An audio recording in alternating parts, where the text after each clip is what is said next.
এই গল্পটি এক এমন মেয়ের, যে প্রতিদিন রাত ঠিক 12টা বাজলেই নিজের ঘর থেকে অদৃশ্য হয়ে যেত। দরজা বন্ধ, জানালা বন্ধ, তবু কেউ তাকে থামাতে পারত না। সকালে আবার সে এমনভাবে নিজের বিছানায় পড়ে থাকত, যেন সে কোথাও যায়নি কখনো। পরিবার উদ্বিগ্ন ছিল, পাড়া প্রতিবেশীরা আতঙ্কে। কিন্তু কেউ জানত না প্রতিদিন রাতে ওর সঙ্গে এমন কি ঘটে। নরগিস ছিল এক সাধারণ গৃহপরিচারিকা, তবে ওর রূপের জাদুতে গোটা পাড়ায় এক অদ্ভুত আলোড়ন তৈরি হয়েছিল। ওর লম্বা ঘন চুল আর দীপ্তিময় চোখ, যে কাউকে একবার হলেও পেছনে ফিরে তাকাতে বাধ্য করত।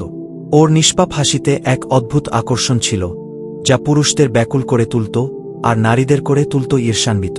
পাড়ার সবাই একটাই প্রশ্ন করত, এই মেয়েটা রাতে কোথায় যায়? দিনভর বাড়ি বাড়ি কাজ করে সন্ধ্যায় ক্লান্ত হয়ে বাড়ি ফিরত নরগিস, কিন্তু রাত হলেই সে হঠাৎ অদৃশ্য হয়ে যেত। না কেউ তাকে বাজারে দেখেছে, না কোনো আত্মীয়ের বাড়ি যেতে।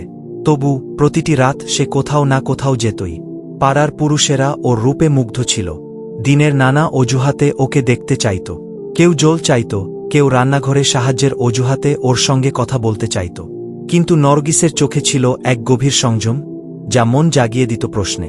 নারীরা ওর নীরবতায় বিরক্ত হতো। তারা ভাবত সে এক ধুরন্ধর শিকারী। সর্বত্র তাকে নিয়ে কথা হতো, অপবাদ রটত। কিন্তু নরগিস কোনো কথার উত্তর দিত না, শুধু এক রহস্যময় হাসি নিয়ে চুপ থাকত। এই রাতটিও ছিল এক সাধারণ রাতের মতো। তবে আসিফের মনে কয়েকদিন ধরেই এক কৌতূহল জন্ম নিচ্ছিল। সে বুঝতে পারছিল নরগিস রাতের বেলা কিছু আলাদা করে। এক চাঁদ ভরা রাতে আসিফ সিদ্ধান্ত নেয় সে নরগিসের পিছু নেবে। চুপিসারে সে নরগিসের পেছন পেছন চলতে থাকে। তার হৃদস্পন্দন বেড়ে যাচ্ছিল, তবে চোখে ছিল জানার তীব্র আগ্রহ। নরগিস দ্রুত পায়ে এগিয়ে যাচ্ছিল জঙ্গলের দিকে, তবে ওর গতিতে ছিল এক শান্ত দৃঢ় চলন, যেন কোনো নির্দিষ্ট গন্তব্যে যাচ্ছে। আসিফ গাছের আড়ালে লুকিয়ে দেখছিল। তার আশ্চর্য লাগছিল, নরগিস একবারও পেছনে তাকাল না, যেন জানত কেউ তাকে অনুসরণ করছে না।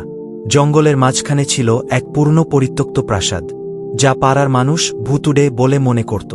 কিন্তু নরগিস নির্ভয়ে সেই প্রাসাদে ঢুকে পড়ে। আসিফের হৃদয়ে তখন জোরে ধড়ফড় করছিল, তবুও সাহস করে সে আরও কাছে যায়। হঠাৎ সে শুনতে পায় ভেতর থেকে এক অদ্ভুত গুঞ্জন, ফিসফিসানি। প্রাসাদের দরজার ফাঁক দিয়ে যখন সে উকি দেয়, তার হৃদয় কেঁপে ওঠে। নরগিসের শরীর ঘিরে ছিল এক হালকা নীল আলো। তার চোখ জ্বলছিল এক সাপের চোখের মতো। আসিফ বিশ্বাস করতে পারছিল না, সে যা দেখছে তা বাস্তব নাকি স্বপ্ন।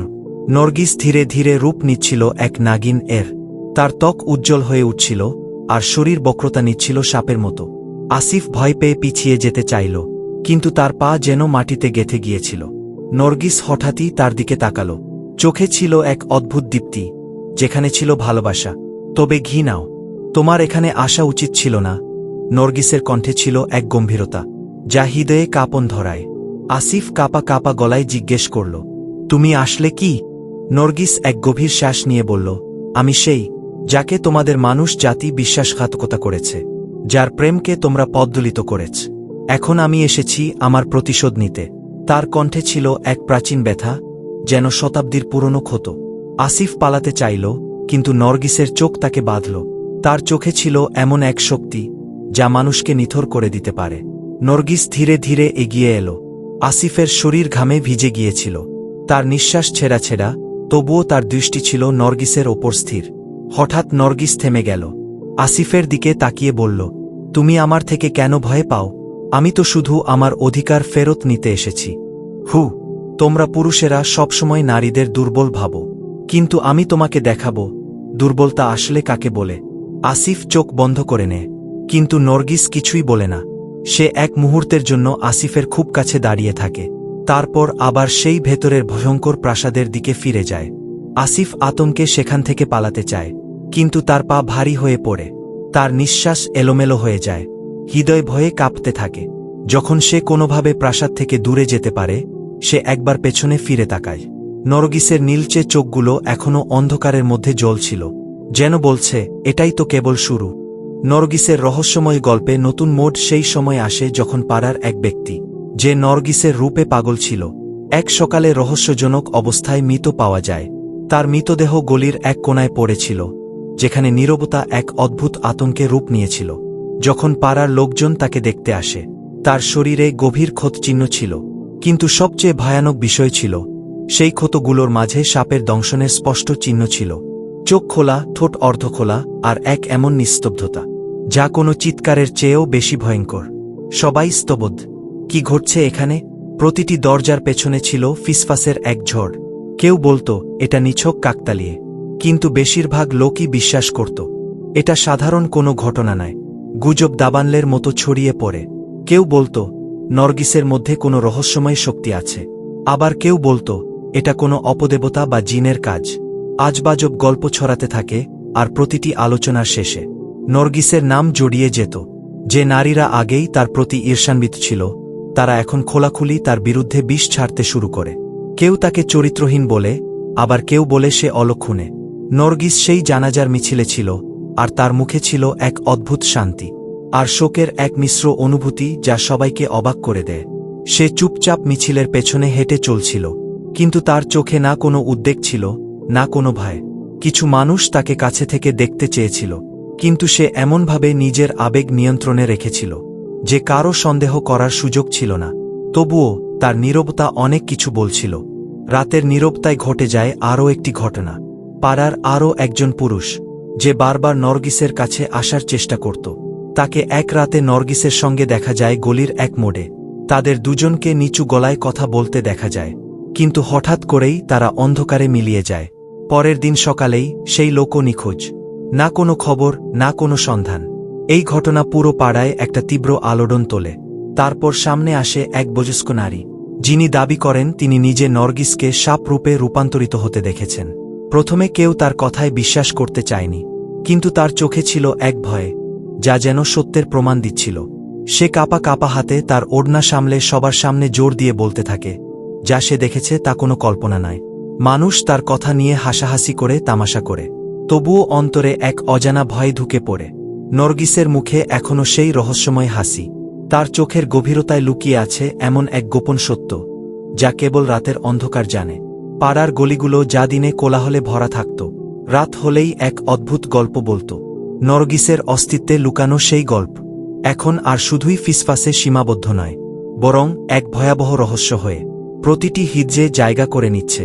এমন সময় পাড়ায় আসে এক নতুন মুখ, এক আলিম ধর্মীয় পণ্ডিত, যিনি দূরদূরান্তের এলাকার জিন, আত্মা ও অদ্ভুত রহস্য সমাধানের জন্য প্রসিদ্ধ। মানুষ তাকে সমীহ করত ভয়ে আর শ্রদ্ধার এক মিশ্র অনুভূতিতে। যখন নরগিসের চারপাশে ঘটে চলা এই রহস্যময় মৃত্যুর কথা তার কানে পৌঁছায়, সে একে সাধারণ ঘটনা ভাবে না।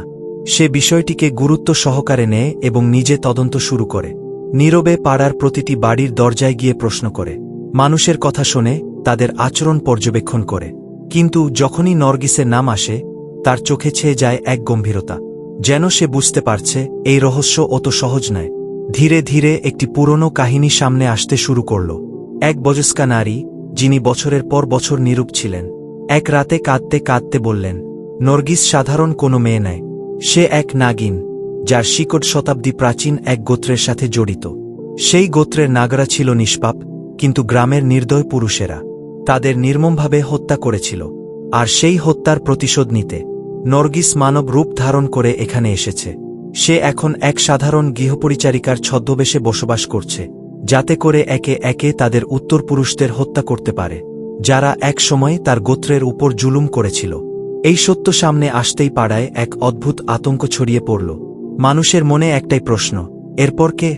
দিনের আলোতে নরগিস ছিল এক সাধারণ ও দরিদ্র গৃহপরিচারিকা।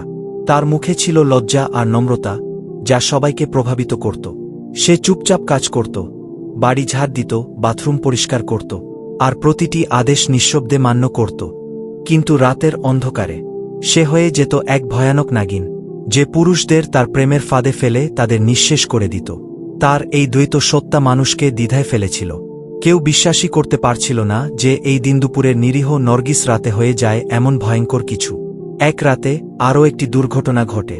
পাড়ার এক পুরুষ, যিনি নরগিসের সৌন্দর্যে মোহিত ছিলেন, হঠাৎ করেই নিখোঁজ হয়ে যান। তার বন্ধুরা বলেছিল তারা তাকে শেষবার নরগিসের সাথে গলির কোনায় দেখেছে। সেখানে নরগিস হেসে তাকে নিজের দিকে ডেকেছিল, কিন্তু এরপর সে আর কখনো ফিরে আসেনি। পরদিন সকালে তার মৃতদেহ পাওয়া যায় পাশের মাঠে। তার শরীরেও সাপের দংশনের স্পষ্ট চিহ্ন ছিল। তার চোখ খোলা ছিল, মুখে এমন এক আতঙ্কিত অভিব্যক্তি যেন মৃত্যুর আগে সে কিছু অবর্ণনীয় ও অতিপ্রাকৃত কিছু দেখে গেছে। এই ঘটনার পর পুরো পাড়া আতঙ্কিত হয়ে ওঠে। মানুষ ঘরে বন্দী হয়ে যায়। রাতে দরজাগুলো তালাবদ্ধ করা হতে থাকে, আর কেউই প্রয়োজনে বাইরে বের হতো না। নারীরা তাদের স্বামীদের উপদেশ দিত, নরগিস থেকে দূরে থাকো। আর সেই পুরুষেরা, যারা এক সময় তার প্রেমে পড়েছিল, এখন তার মুখোমুখি হতেও সাহস পেত না।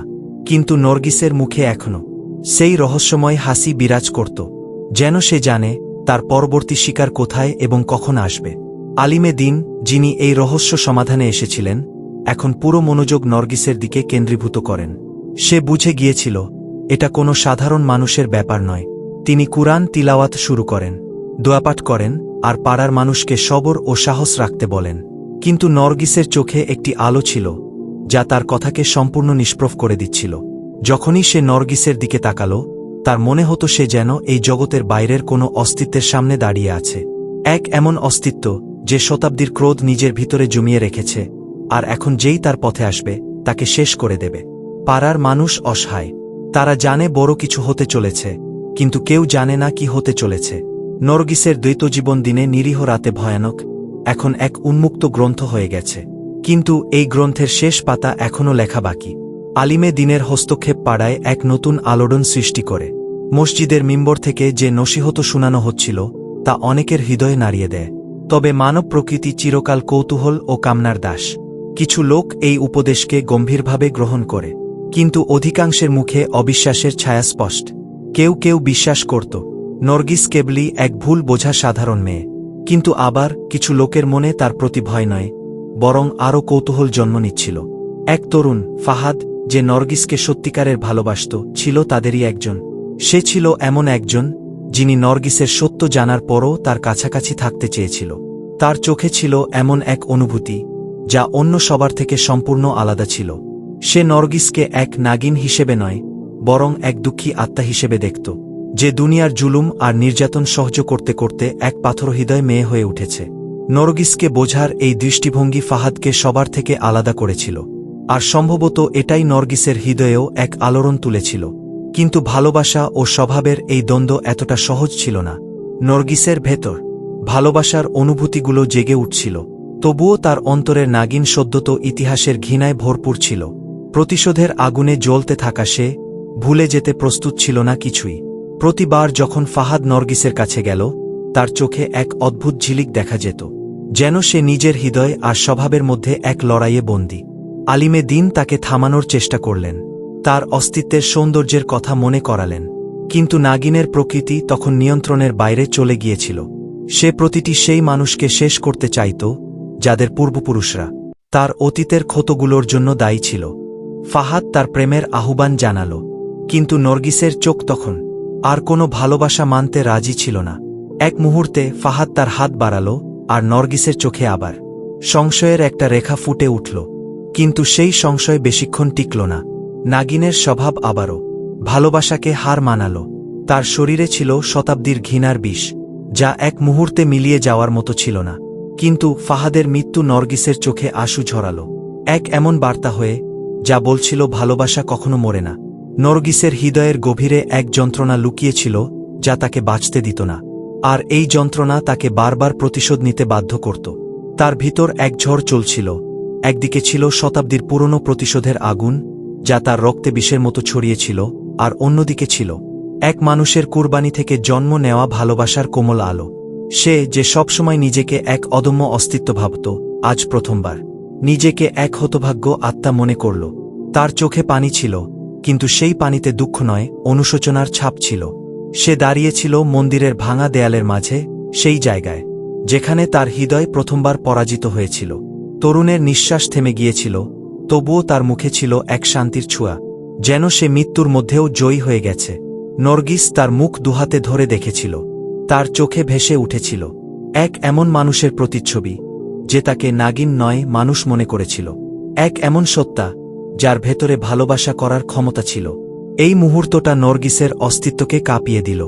সে যে নিজেকে কখনো হার না মানা ভাবত, আজ ভালোবাসার শক্তির কাছে ভেঙে পড়ল। তার গোত্র তাকে ডাকছিল, তার পূর্বপুরুষদের কণ্ঠস্বর তার কানে প্রতিধ্বনিত হচ্ছিল, ফিরে এসো, তুমি মানুষ নও, তুমি তাদের সঙ্গে থাকতে পারো না। কিন্তু নরগিসের পা পৃথিবীর মাটিতে গেঁথে গিয়েছিল। তার চোখ সেই তরুণের কবরের দিকে ছিল, যেখানে তার অশ্রু মাটি পর্যন্ত ভিজিয়ে দিয়েছিল।